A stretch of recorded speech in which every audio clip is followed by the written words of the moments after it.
मेरा चुनाव तैयारी चल रहा है। हथपुरवा पंचायत से मुखिया का चुनाव मैं लड़ूंगा। अगर जनरल सीट आएगा तो मैं चुनाव लड़ूंगा, अदरवाइज जनरल सीट अगर नहीं आया तो किसी को लड़ाऊंगा, लेकिन मैदान छोड़ के नहीं जाने वाला। अच्छा, मैदान में रहूंगा इस वजह से कि हमारा पंचायत बहुत पीछे अभी भी विकास हुआ, हमारे वार्ड में हुआ, जैसे हमारे वार्ड में वो आ रहे थे। अब देखिए मेन बात है, जो हम लोग के हैंड में जितना फंड हो सकता था हमने उसको उपयोग किया। अब जो हमारे हाथ में है नहीं, आगे हम लोग क्या कर सकते हैं? दरवाजा खटखटा सकते हैं, लेकिन माननीय मुख्यमंत्री का आभार है जो हमारे वार्ड को चुना गया और हमारे वार्ड में जो भी काम बंचित था वो सारा काम उन्होंने करा के गए। इसके लिए हम उनका बहुत बहुत आभार करते हैं। जो भी उनको देगी वो मैं उसको स्वीकार रहे हैं। हम हारेंगे तो भी जनता के बीच हैं, जीतेंगे तो भी जनता के बीच है। अपना कार्य नहीं छोड़ेंगे, हारेंगे तो भी अपने गांव के पंचायत के लोगों का एक एक काम कराएंगे, चाहे मेरे फंड में हो चाहे ना हो, किसी से मांग कर रिक्वेस्ट करके कराएंगे और जीत जाएंगे तो फिर खुद से कर देंगे। बस जनता को आवाज देगी कि मुझे ये काम चाहिए, उसको 24 घंटे के अंदर हम वादन करेंगे, जरूर होगा कि उसका काम समाधान। स्वागत है आपका टुडे सफर सिवान और BSN लाइव में। अभी हम मौजूद है, हमारे साथ एक युवा समाज सेवी, वार्ड पुत्र कहा जा सकता है इनको, काफी सामाजिक आदमी है और हथपुरवा पंचायत से। आइए इनसे कुछ बातचीत करेंगे। बहुत बहुत स्वागत है हमारे चैनल में। पहले मैं सभी जिला वासियों को नववर्ष की हार्दिक शुभकामनाएं देता हूँ। आने वाला 10 दिन 8 दिन के अंदर में खिचड़ी का भी त्योहार है। जी, मकर संक्रांति की भी हार्दिक शुभकामनाएं सर। गणतंत्र दिवस भी इसमें आ रहा है, तो सभी जिला वासियों को मैं धन्यवाद देना चाहता हूँ। अच्छा सर, पहला सवाल आपसे रहेगा कि वार्ड में क्या कुछ विकास हुआ? नया साल भी आ चुका है, नया कुछ आने वाले वक्त में क्या कुछ विकास करने वाले, उसके बारे में थोड़ा सा बताइए। जी सर, सबसे पहले आपको ये जानकारी देना चाहते हैं कि एक वार्ड जो होता है ना, उसमें कोई खास विकास के लिए फंड नहीं आता है, लेकिन हम वैसे जो हमने चुनाव जीतने के बाद से जो भी हमारे विकास का कार्य हुआ, जैसे ईदगाह का फेबर ब्लॉक हुआ, माननीय मुख्यमंत्री जी भी हमारे समाधान यात्रा के दौरान आए थे, जो हमारे वार्ड में अंतर्गत आए, और वहां आने के बाद हमारा विकास का काम देखे उन्होंने, क्योंकि हमारे पास कोई फंड नहीं था। हम BDC हुआ, प्रमुख हुआ, मुखिया हुआ, जिला परिषद हुआ, सबके पास जा के रिक्वेस्ट करके अपने गाँव में वो काम कराया। नल जल योजना से लेके 1200 फीट का रोड, उसके अलावा ईदगाह का फेबर ब्लॉक, हर घर मतलब शौचालय का योजना दिया। जो हमारे जो कैटेगरी नीचे जो आता है SC/ST के लोग होते हैं, उनका निकासी नहीं है पानी गिरने का, उनका भी पानी अपने खेत में गिरवाता हूँ मैं। तो वार्ड के पास क्या फंड होता है तो सभी को मालूम है, वार्ड के पास कोई लेकिन आप लोग आवाज तो उठा सकते हैं। बिल्कुल, जो भी चेयरमैन है चाहे जो कार्य हो सकता है, यही उनसे तो आप लोग करवा ही सकते हैं। देखिए मैं यही आवाज उठाकर अपने गाँव का विकास किया हूँ और यही आवाज उठा के एक वर्क किया हूँ। जो हमारे पास फंड में नहीं होने के बावजूद भी हमने वो काम किया है। जो कार्य हमारे गांव में जाइए, जाके आप देखिए, हमारे पास कोई फंड नहीं था, लेकिन जिला परिषद से, मुखिया से, BDC से, प्रमुख से रिक्वेस्ट करके हर एक काम मैंने कराया है। कुछ ऐसे नाले हैं, रोड है जिसकी आपने काम तो किए हैं, सफाई वगैरह भी हुए हैं ना, लेकिन बहुत ऐसे अभी भी थोड़ी बहुत बाकी है। उसको लेकर के नया साल में क्या कुछ सौगात देंगे? मैंने देखिए आपको बताना चाहता हूँ कि सबसे पहले जो निकासी है नाले का, उसका कोई रास्ता नहीं है। तब तक तत्कालीन हम अपने खेत में पानी गिरवा रहे हैं, जहाँ पानी गिरता है हमारे खेत में। अच्छा। उसके लिए हमने जिला परिषद को मतलब एक आवेदन दिया था, लेकिन किसी कारणवश नहीं हो पाया, क्योंकि उनकी मृत्यु हो चुकी है। जो हमारे जिला परिषद चंद्रिका राय जी थे, तो उनकी मृत्यु हो गई, इस वजह से नहीं हो पाया है। लेकिन आगे हम कोशिश करेंगे कि फिर कोई नेक्स्ट पद पे हम आए तो बिल्कुल जो हमारा बड़ा पद होगा जो अपने फंड से करा सके, क्योंकि हमारे पास फंड नहीं होता है। आप युवा हैं, लोगों के बीच आपकी लोकप्रियता बढ़ती जा रही है, हर लोग आपके नाम को अब ले रहा है। कहीं न कहीं जिसका नाम होता है तो कुछ न कुछ लोगों के अंदर एक यकीन या विश्वास होता है। क्या लगता है आने वाले वक्त में आप भी चुनाव की कोई तैयारी कर रहे हैं, लड़ना है क्या? जी बिल्कुल, मेरा चुनाव तैयारी चल रहा है। हथपुरवा पंचायत से मुखिया का चुनाव मैं लड़ूंगा। अगर जनरल सीट आएगा तो मैं चुनाव लड़ूंगा, अदरवाइज जनरल सीट अगर नहीं आया तो किसी को लड़ाऊंगा, लेकिन मैदान छोड़ के नहीं जाने वाला। अच्छा। मैदान में रहूंगा इस वजह से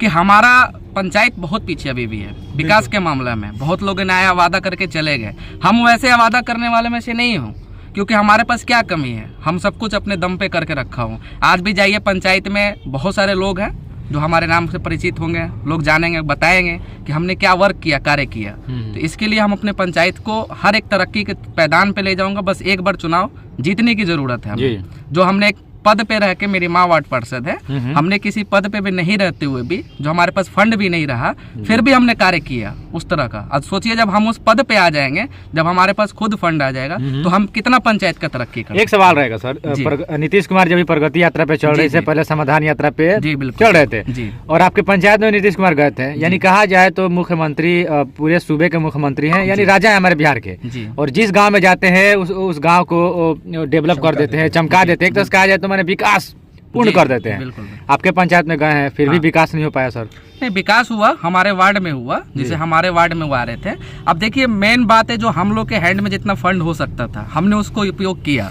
अब जो हमारे हाथ में है नहीं, आगे हम लोग क्या कर सकते हैं? दरवाजा खटखटा सकते हैं, लेकिन माननीय मुख्यमंत्री का आभार है जो हमारे वार्ड को चुना गया और हमारे वार्ड में जो भी काम वंचित था वो सारा काम उन्होंने करा के गए। तो इसके लिए हम उनका बहुत बहुत आभार करता हूँ।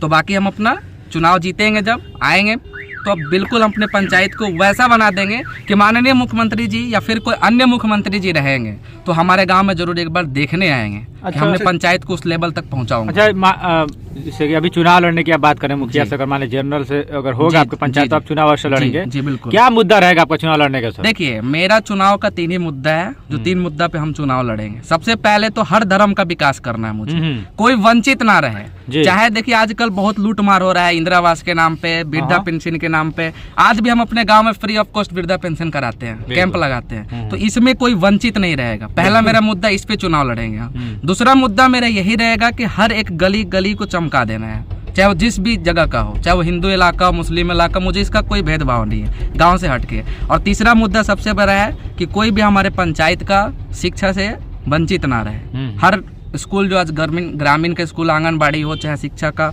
बड़ा स्कूल हो, वहाँ तक हमको डेवलप करना है, ताकि हमको जाके खुद वहाँ जाके मैं चेक इन करूंगा क्या पढ़ाई हो रही है, ताकि जो हमारे गरीब बच्चे आज पैसे की वजह से वंचित हो जा रहे हैं, उनको सही शिक्षा नहीं मिल पा रही है। जो शिक्षा लेना भी चाहता है तो मजदूरी उसके बाप पिता कर रहे हैं। हम भी एक गरीब फैमिली से बिलोंग करने वाले लोग हैं जी। तो इसका मुझे सबसे ज्यादा इस पे फोकस रहेगा। अच्छा, समाज में जिस तरह से आपकी रुझान, लोगों के बीच लोकप्रियता है जी, ये माना जाएगा, ठीक है। लेकिन जिस तरह से अगर लोग आपको जान रहे हैं, मिल रहे हैं आपसे, आप अपना ही परिचय दे रहे हैं लोगों से, नए नए लोगों से भी अपनी पहचान, पुराने लोगों से भी मतलब कि ताजा तरीन रख रहे हैं जी, तो क्या लगता है ये लोग आपके साथ वोट में भी तब्दील होंगे, आपके साथ देंगे? देखिए, सबसे पहला बात होता है कि विकास आप चाहे जितना भी कर लीजिएगा ना, लोगों को विकास कम ही नजर आता है, ठीक है ना। लेकिन हम अपना एक मुद्दा लेके चलेंगे ना लोगों के बीच में। ये नहीं है कि हम फर्स्ट टर्म एक सपना देख के आए कि चाहेंगे तो जीत ही जाएंगे। मैं वैसा इंसान नहीं हूँ, हार भी जाऊंगा तो भी जनता के बीच रहूंगा। जनता का जो भी आवाज होगा, जनता जो भी हमको देगी वो मैं उसको स्वीकार रहेगा। हम हारेंगे तो भी जनता के बीच हैं, जीतेंगे तो भी जनता के बीच है, अपना कार्य नहीं छोड़ेंगे। हारेंगे तो भी अपने गांव के पंचायत के लोगों का एक एक काम कराएंगे, चाहे मेरे फंड में हो चाहे ना हो, किसी से मांग कर रिक्वेस्ट करके कराएंगे। और जीत जाएंगे तो फिर खुद से कर देंगे। बस जनता को आवाज देगी कि मुझे ये काम चाहिए, उसको 24 घंटे के अंदर हम निष्पादन करेंगे, जरूर होगा कि उसका काम समाधान। ठीक है, अपना एक बार परिचय जी, मैं अकरम खान, वार्ड पुत्र 4, हचपुरवा पंचायत। आपके पंचायत के जो भी जनता है जो आज आपको देख रही है, उन लोग क्या कुछ संदेश दीजिएगा अंत में? क्या देखिए, सभी लोगों से मैं यही निवेदन करूंगा कि पंचायत की तरक्की के लिए एक अच्छे इंसान की जरूरत है। आप लोग देखिए, आप लोगों का घर का बेटा हूं मैं, आप एक बार समझिए कि हमने एक वार्ड रहते हुए भी क्या काम किया है, उसके बेस पे हमको वोट दीजिए। अगर आपको लगता है कि हम सही हैं तो पंचायत में एक बार हमको लाने का मौका जरूर दीजिए। ठीक है। तो सुना आपने, ये थे अकरम अली। अब आपका कर्तव्य बनता है कि कैसा आपको नेता चाहिए। एक नेता, एक बेटा के रूप में बिल्कुल आप देख सकते हैं, युवा भी है, कर्मठ है, सुशील है, शिक्षित है, सब संस्कारिक है। बाकी आप लोग अच्छे से इनको जानते हैं। अब आपका योगदान कितना है आपने सुना है कि अगर आपको 12 बजे रात को भी जरूरत पड़ेगी तो ये आपकी सहायता के लिए खड़े होंगे। हालांकि सामाजिक है, जिस तरह से लोगों से हमने फीडबैक लिया है, तो बिल्कुल तब तक के लिए आप बने रहे हमारे चैनल के साथ। इस वीडियो को ज़्यादा से ज़्यादा शेयर करें ताकि सबके वार्ड चाहे ग्राम पंचायत के लोगों तक पहुँच पाए। तब तक के लिए बने रहे, धन्यवाद।